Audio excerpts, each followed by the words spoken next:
오늘 역대하 3장에 있는 말씀을 가지고 하나님의 능력으로 세우시는 성전이라는 제목으로 우리가 말씀을 한번 생각해 보겠습니다. 우리 성도님들은 어떻게 살아가십니까? 우리의 삶의 중심이 어느 곳에 있습니까? 하나님 중심으로 살고 있습니까? 아니면 환경, 어떤 사건 중심으로 우리가 살아갑니까? 또는 자기 중심으로 그렇게 신앙생활을 합니까? 어떻습니까? 신앙의 중심이 어느 곳에 있습니까? 하나님입니까? 환경입니까? 아니면 자기 자신입니까? 아마 대부분 이렇게 질문하면 하나님 중심으로 삽니다 라고들 다들 대답을 하실 거예요. 또 그것이 신앙인의 삶의 올바른 모습입니다. 그런데 아마 많은 분들이 하나님 중심으로 산다라고 얘기하지만 실상은 어떻습니까? 환경 중심으로 살아갑니다. 그리고 또 실상은 하나님이 아닌 자기 중심으로 살아갑니다. 그래서 우리의 신앙의 삶이 하나님이 없이 사는 때가 참 많습니다. 사건 때문에, 그 사건에 매여서, 그 환경 때문에 우리가 그것에 매여서 살아갈 때도 있고요.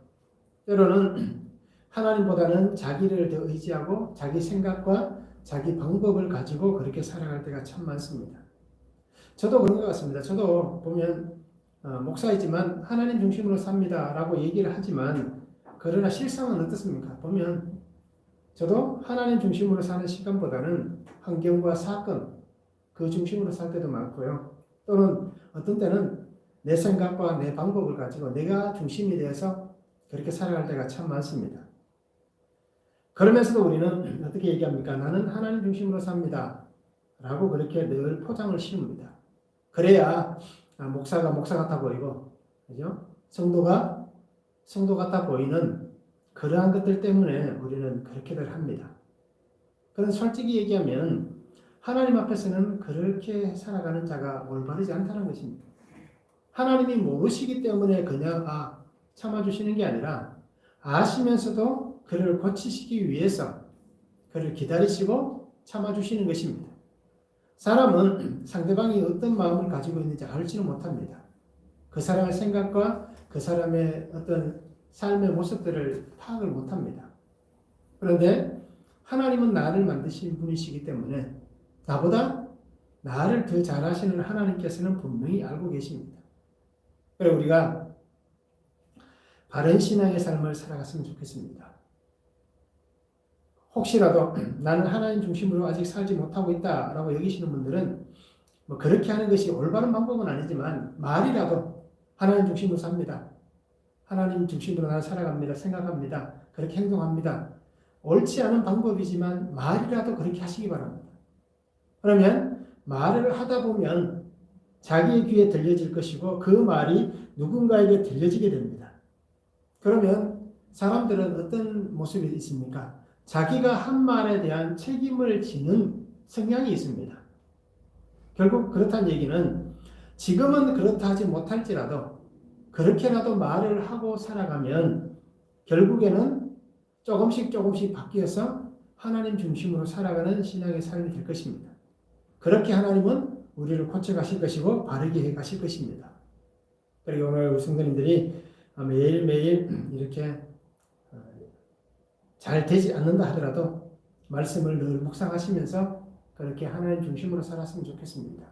그리고 말씀을 보시면서 이렇게 오늘 또 우리가 역대하의 말씀을 보면 어떻게 보면 참 큐티하기가 애매한 부분일 수도 있습니다. 역대하의 말씀들이 큐티하기가 참 어렵습니다.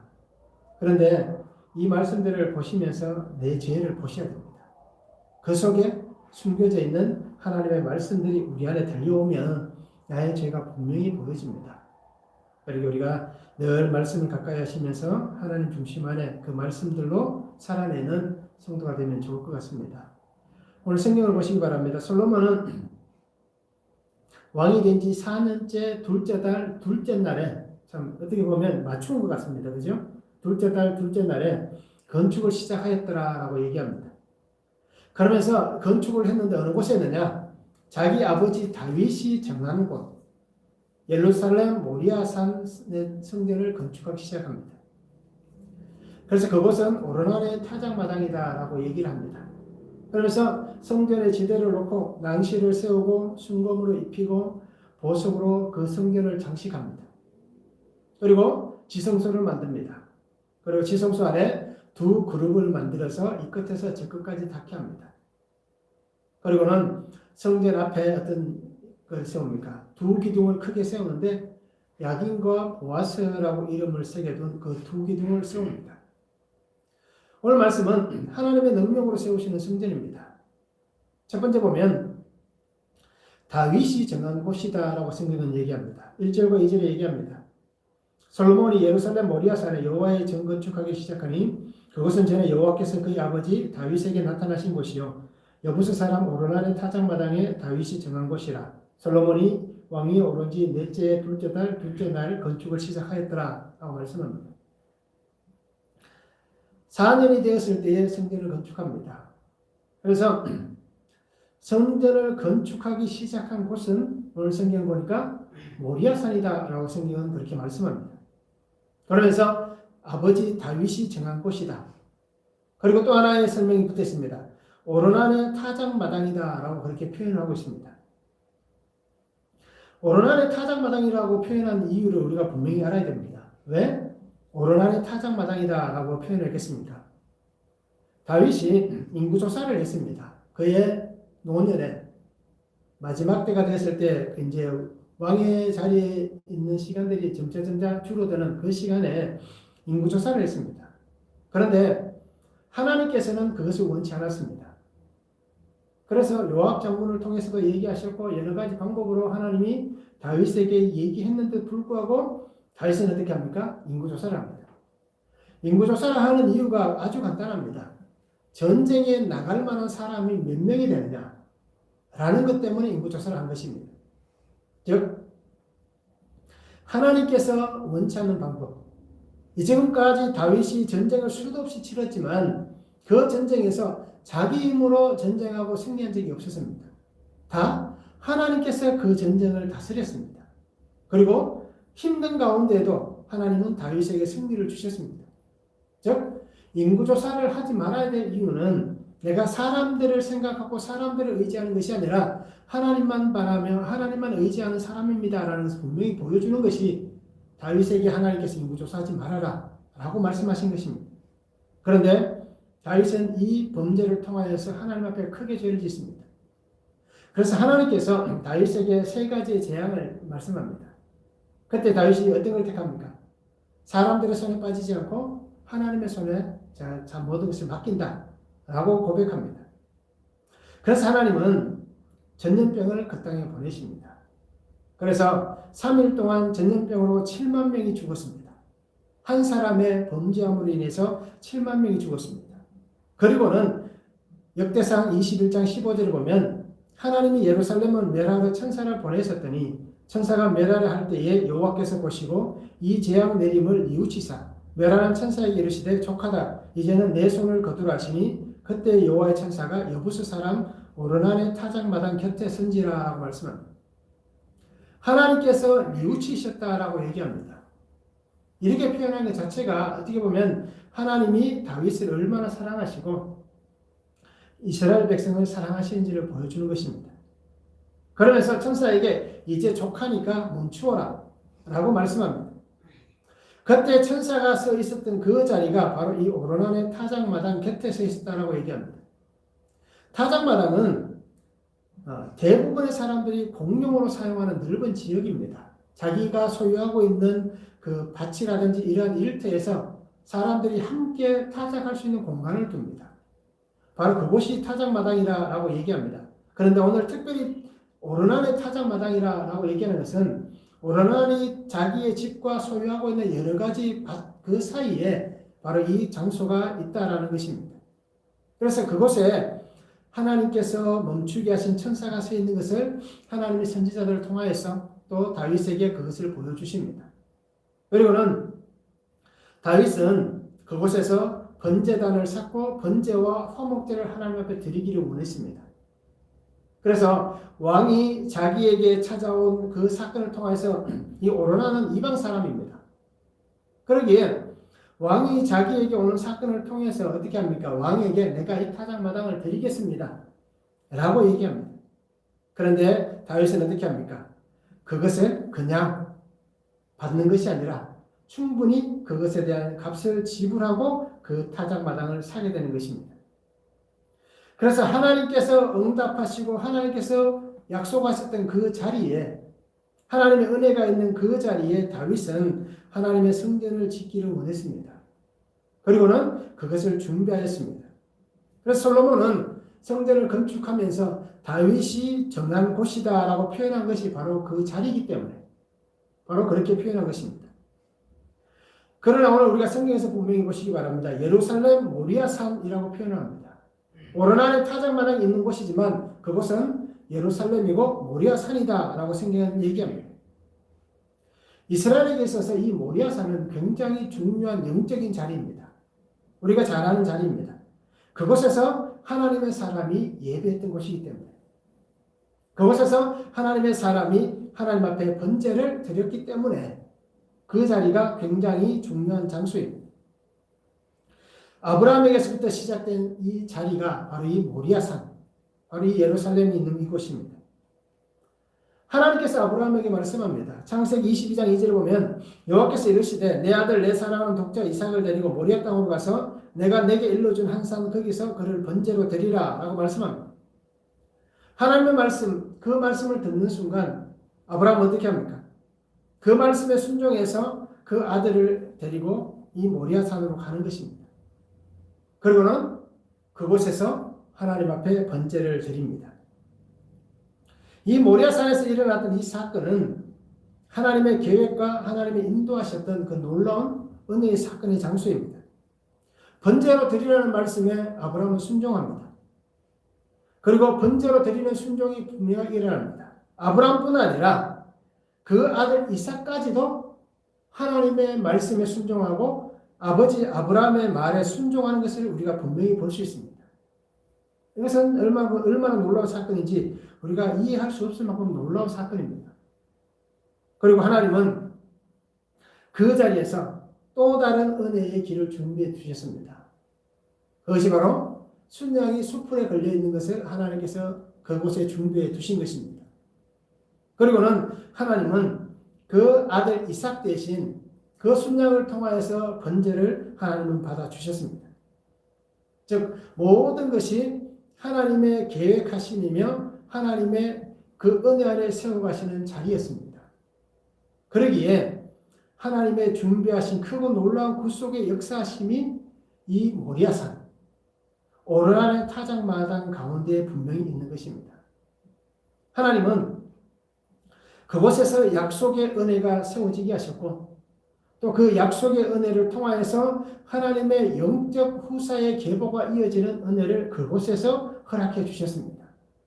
그러기에 성전이 세워지는 이 자리는 오늘 성경에는 솔로몬이 아버지 다윗이 정한 곳이다 라고 이렇게 표현을 하고 있지만 그러나 실상은 어떤 자리입니까? 다윗이 그 자리를 정한 것이 아닙니다. 우리가 말씀을 깊이 있게 들여다보면 그 속에서 역사하신 분은 하나님이시다라는 것을 발견할 수 있습니다. 하나님께서 이 모리아산, 이 오르난의 타작마당, 이곳을 하나님께서 택하여 주신 것입니다. 그리고는 하나님은 그것을 약속을 통하여서 계속해서 보여주셨습니다. 아브라함에게 보여주셨고 이삭에게 보여주셨습니다. 그리고 이스라엘 백성들이 그 얘기를 듣는 모든 사람들이 세대를 거쳐오면서 오랜 시간 동안 그 말씀들을 들으면서 하나님께서 보여주시는 그 약속들을 그들은 볼 수가 있었습니다. 그리고 마침내 하나님의 뜻을 발견하고 하나님의 뜻에 순종하는 곳이 되었습니다. 그러기에 하나님께서 성전이 세워지도록 이곳을 정하셨다라는 것입니다. 하나님의 택하신 곳을 순종하여서 말씀을 지켜나감을 통하여서 하나님의 약속하신 그 성전의 장소가 보여지게 되었고 또 그것이 하나님께서 말씀하신 대로 분명히 정한 자리가 된 것입니다. 아브라함부터 다윗에 이르기까지 하나님의 언약에 따라 성전이 건축되어져야 함을 이미 보여주셨다는 것입니다. 그러기에 오늘 분명히 이 성전은 하나님께서 정하신 곳이다. 라는 것을 우리가 분명히 볼 수 있기를 원합니다. 말씀을 한번 적용해 보시기 바랍니다. 하나님의 택함을 받은 성도로서 나는 구별되고 거룩함으로 하나님 중심으로 살아가고 있는가라는 것입니다. 나는 정말 하나님 중심으로 사는지 우리가 한번 말씀을 묵상해 보기 바랍니다. 또 시간과 장소, 마음을 구별해서 하나님을 예배하고 있는지 우리가 말씀을 한번 잘 적용해 보면 좋을 것 같습니다. 두 번째는 성전 건축에 들어가는 모든 재료들을 하나님 말씀해 주십니다. 3절부터 14절까지 말씀합니다. 솔로몬이 하나님의 전을 위하여 놓은 지대는 이러하니 옛날에 쓰던 자로 길이가 60규빗이요 너비가 20규빗이며 그 성전 앞에 있는 낭실의 길이가 성전의 너비와 같이 20규빗이요 높이가 120규빗이니 안에는 순금으로 입혔으며 그 대전 천장은 잣나무로 만들고 또 순금으로 입히고 그 위에 종려나무와 사슬 형상을 새겼고 또 보석으로 성전을 꾸며 화려하게 하였으니 그 금은 바로와임 금이며 또 금으로 성전과 그 널보와 문지방과 벽과 문짝에 입히고 벽에 그룹들을 아로 새겼더라. 또 지성소를 지었으니 성전 넓이대로 길이가 20규빗이요 너비도 20규빗이라 순금 600달란트로 입혔으니 몸무게가 금 50세겔이요 다락들도 금으로 입혔더라. 지성소 안에 두 그룹의 형상을 새겨 만들어 금으로 입혔으니 두 그룹의 날개 길이가 모두 20규빗이라. 왼쪽 그룹의 한 날개는 5규빗이니 성전 벽에 닿았고 그 다른 날개도 5규빗이니 오른쪽 그룹의 날개에 닿았으며 오른쪽 그룹의 한 날개도 5규빗이니 성전 벽에 닿았고 그 다른 날개도 5규빗이니 왼쪽 그룹의 날개에 닿았으며 이 두 그룹이 편 날개가 모두 20규빗이라. 그 얼굴을 내전으로 향하여 서 있으며 청색 자색 홍색 실과 고운배로 휘장을 쳤고 그 위에 그룹의 형상을 수놓았더라 라고 말씀합니다.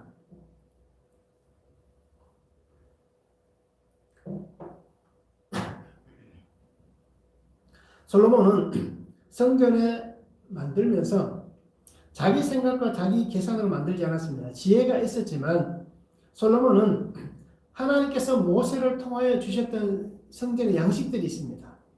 그래서 그 양식을 따라서 성막의 양식을 따라서 최고의 재료를 정성을 다해서 예루살렘 성전을 건축하고 있습니다. 그래서 보면 성전의 기초를 놓는 장면을 한번 보시기 바랍니다. 솔로몬은 성전의 기초 길이를 약 27m로 잡습니다. 그리고 너비를 9m로 잡습니다. 그래서 성경에 보면 60규빗이요 너비가 20규빗이라고 얘기합니다. 규빗은 성인의 팔꿈치에서 손가락 끝까지 길이입니다. 보통 한 45cm 정도 됩니다.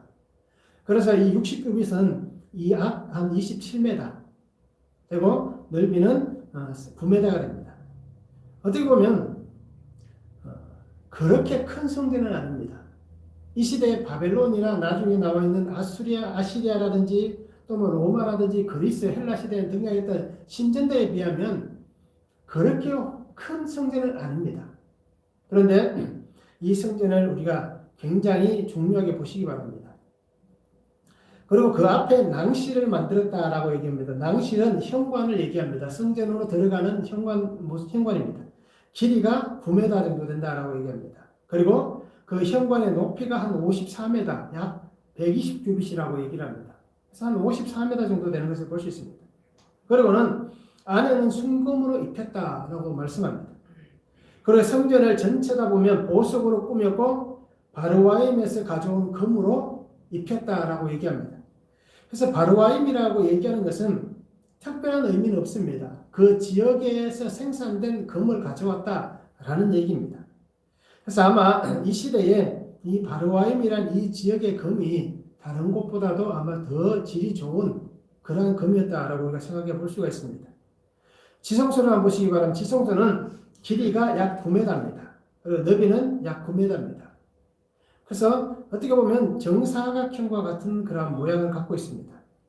그리고 이 지성소는 그 안을 오늘 성경에 보니까 순금 600달란트로 입혔다라고 얘기를 해주고 있습니다.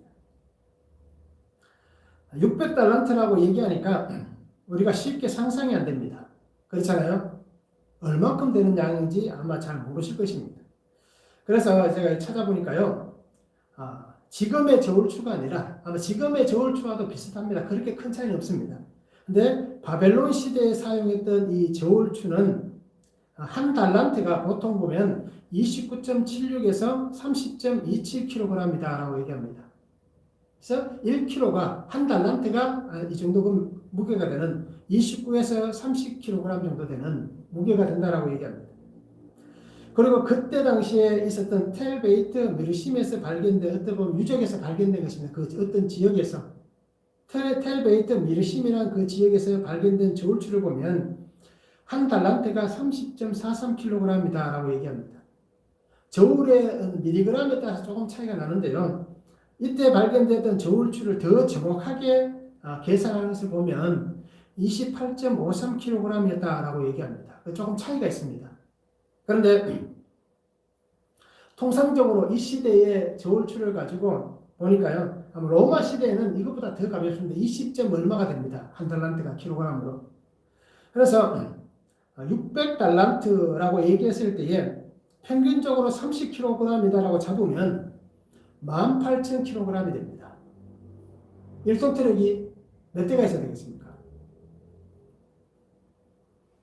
1톤 트럭이 몇 대입니까, 이게, 그러면? 10대입니까? 아니죠. 180대입니까? 네, 180대죠. 1톤 트럭이 180대가 있어야 됩니다. 그래서 제가 금액으로 환산을 해보니까요. 오늘날 금시세입니다. 1kg의 가격이, 제가 인터넷에 보면, 우리나라 보면 거기 공식 사이트가 있습니다. 거기 들어가서 제가 확인해 보니까요. 1kg 가격이 골든바 1kg이 지금 현재 시세가 7,232만 7천원입니다. 그러면 이것이 600달란트라고 얘기하면 18,000kg입니다. 그래서 이것을 계산해 보니까요. 1조 3,018억 8,600만 원 나옵니다. 지성소 안에 입힌 금의 양이 오늘날로 얘기하니까 1조 3천억이 되는 엄청난 양의 금을 지성소 안에 9m 되는 그 지성소 안에 입혔습니다. 그리고 오늘 생각해 보니까 몸무게가 금 50세겔이다라고 얘기하잖아요. 이 성전에서는 못을 만들었는데 그 못을 금으로 만들었습니다. 그래서 이 금으로 만든 못도 50세겔이다라고 얘기합니다. 그래서 이 이스라엘 백성에게는 세겔을 측량할 때에 세 가지가 있습니다. 성전 세겔이 있고 또 일반인들, 상인들이 쓰는 세겔 양이 있고 그리고 왕이 쓰는 세겔의 양이 있습니다. 그래서 1세겔을 보니까 성전 세겔은 10g, 일반적으로 사용하는 상인들의 세겔은 11.5에서 12g, 왕의 세겔은 13g입니다. 그래서 평균적으로 12g이라고 잡았을 때에 50세겔은 600g이 됩니다. 그래서 100g 골든바의 가격을 보니까요. 이게 724만 7천원입니다. 그래서 못수로 만든 50세겔의 금의 값을 오늘날로 보니까 4,300만 원 정도 됩니다. 성전 이 지성소 안에 못수로 사용했던 금도 4,300만 원 됩니다. 그리고 오늘 성경에 나왔듯이 다락도 금으로 장식했습니다. 그 외에도 우리가 어떻습니까? 이 지성소 외에도 성전 전체를 금으로 입혔습니다. 그러기에 이 금액을 우리는 상상할 수 없을 만큼의 양입니다. 그리고 오늘 보니까 두 그룹이 있다라고 얘기합니다. 지성소 안에는 두 그룹을 만들고 금으로 입혔다라고 얘기합니다. 그래서 지성소 안에 이 두 그룹을 둔 이유는 하나님께서 특별한 은혜를 선포하신 것입니다. 이 그룹은 이스라엘 백성들에게 있어서 오늘날 우리에게도 마찬가지지만 이 그룹은 천사와 같은 영적인 존재입니다. 그냥 장식품이 아니라 하나님의 그 천사, 하나님이 부르시는 그 영적인 존재를 그 성전 지성소 안에 만들었습니다. 그리고 나중에 보면 어떻습니까? 그 그룹 밑에 언약궤를 두었다라고 그렇게 말씀을 합니다. 그래서 이 그룹은 사람이나 사자나 황소나 독수리의 모양을 하고 있고 그리고 날개를 가지고 있다라고 얘기합니다. 그래서 이 그룹이 하는 역할이 있습니다. 그것은 지키는 것입니다.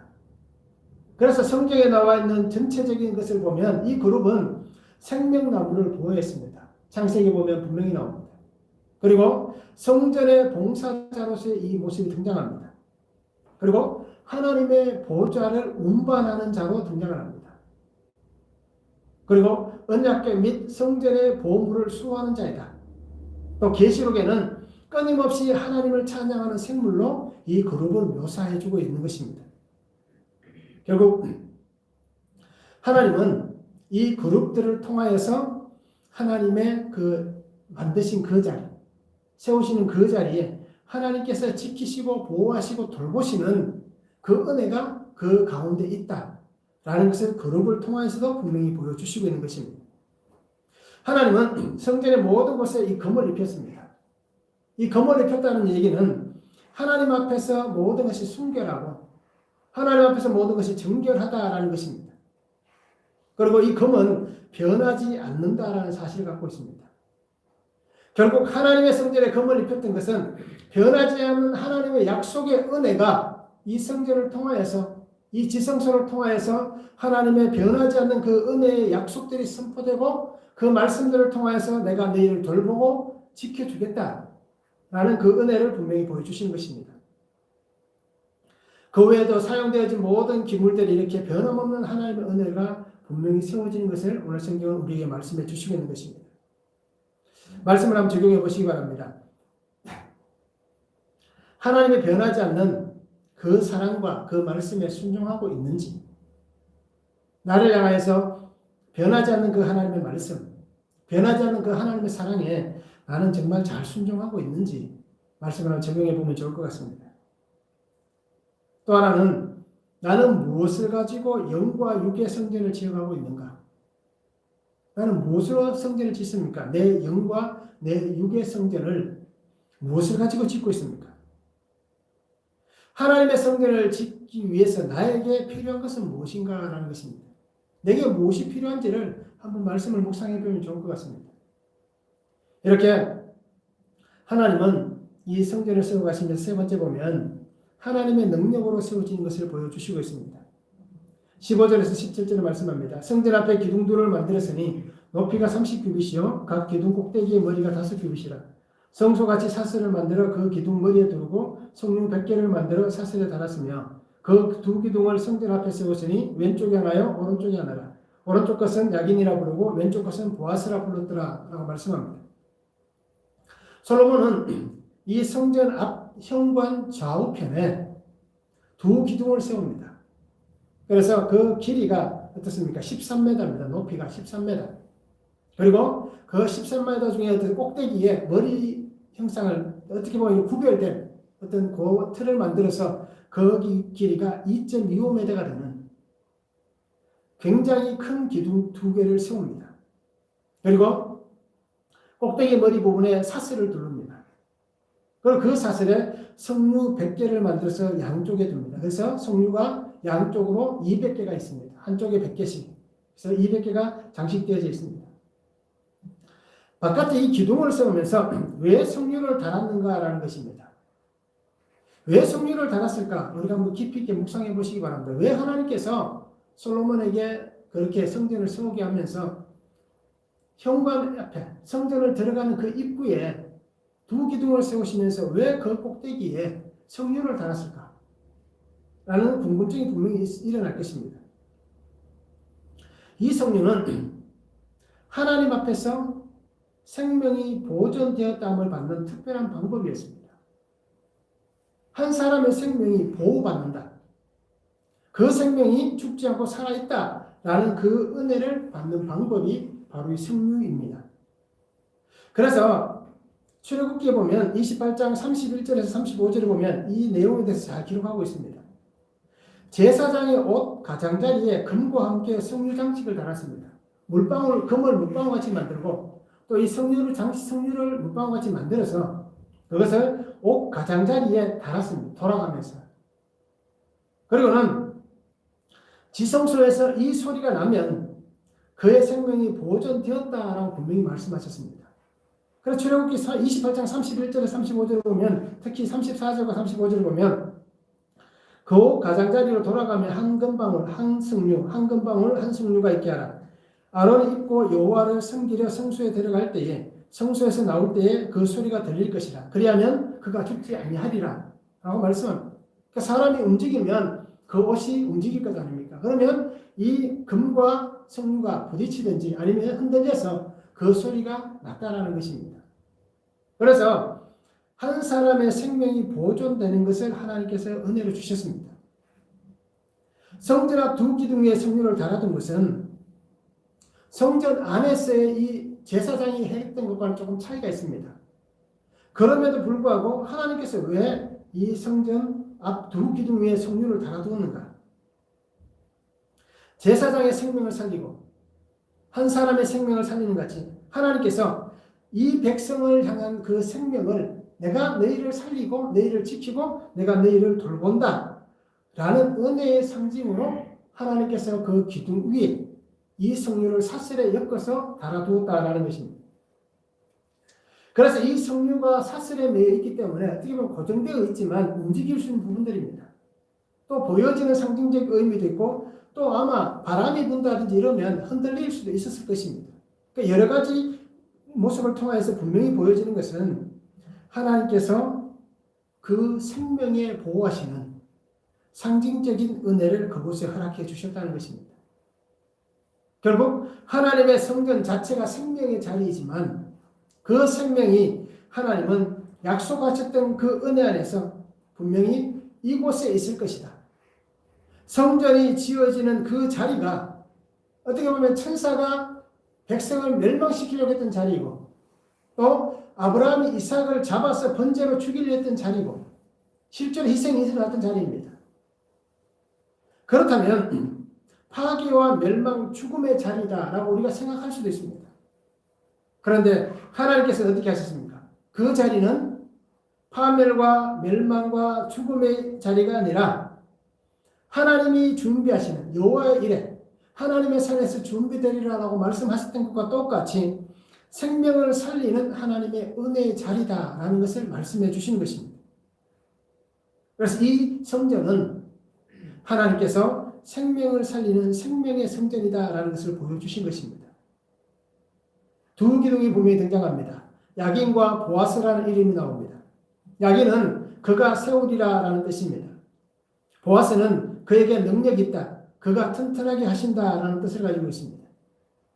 솔로몬은 성전을 건축하면서 하나님께서 이 성전을 지으셨고 하나님께서 하나님의 능력으로 세우셨다는 것을 두 기둥 야긴과 보아스를 통해서도 분명하게 밝혀주고 있습니다. 시작한 날부터 마지막 날까지 모든 시작과 끝은 하나님께서 주관하셨다는 것입니다. 그러기에 조금도 문제가 없는 깨끗하고 정결하고 거룩한 하나님의 성전을 세우셨다라는 것을 분명히 보여주는 것입니다.